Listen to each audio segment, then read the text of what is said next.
Welcome to the Daily Devo. My name is Diana. Today we are looking at what the Lord asks of us.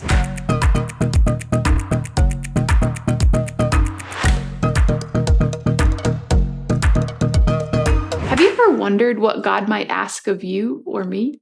Listen to today's verse. It's found in Deuteronomy chapter 10, verse 12.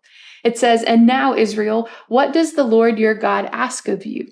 But to fear the Lord your God, to walk in obedience to him, to love him, and to serve the Lord your God with all your heart and with all your soul, and to observe the Lord's commands and decrees that I am giving you today for your own good."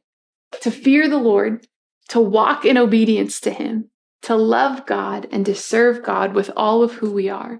If you are in a place today where you believe that God is good, today's verse may have you nodding your head along in agreement. Why? Because you are already convinced that following God's ways found in the Bible is valuable because God is good. But what is hard is when we are not already sure about God's goodness. I was spending time with my nieces and nephews the other day, and one of them was working on riding a bicycle without training wheels. Do you remember those moments? It was a new skill that he had not yet experienced, let alone mastered. Well, for the first time, he felt that new wobble of the bike. He was experiencing the new responsibility he had to keep that bike balanced, upright, and moving forward. Stopping was new and way more challenging for him. Starting was new and required these new skills to get his legs up off the ground, and turning was quite different too without these training wheels.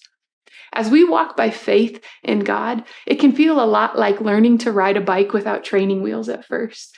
We can be unsure. It feels different, wobbly, a bit confusing as we put new skills and new faith muscles, so to speak, into play.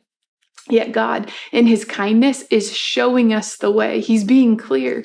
First, he's saying to fear God, to honor him, that God is not small, manageable, this pet that we can tame or master. No, he's more than that. He's worthy of our honor, our respect, our awe. That's what the first thing was. Secondly, we can walk with him. As we walk with God, he invites us to be with him, to follow in his footsteps on the path that he guides us towards at the pacing that he sets. You can see that all throughout the Gospels. Third, God is also inviting us to love him back.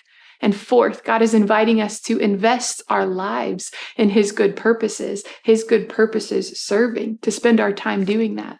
So today, spend some time reflecting on what is already made known to us in today's verse found in Deuteronomy chapter 10, verse 12. Let me read it to you one last time. It says, "Now, Israel, what does the Lord your God ask of you? But to fear the Lord your God, to walk in obedience to him, to love him, to serve the Lord your God with all your heart and with all your soul." You know, my nephew soon discovered the joy and the adventure of traveling on a bike without training wheels. You too can discover the joy of traveling by faith. We'll see you next time.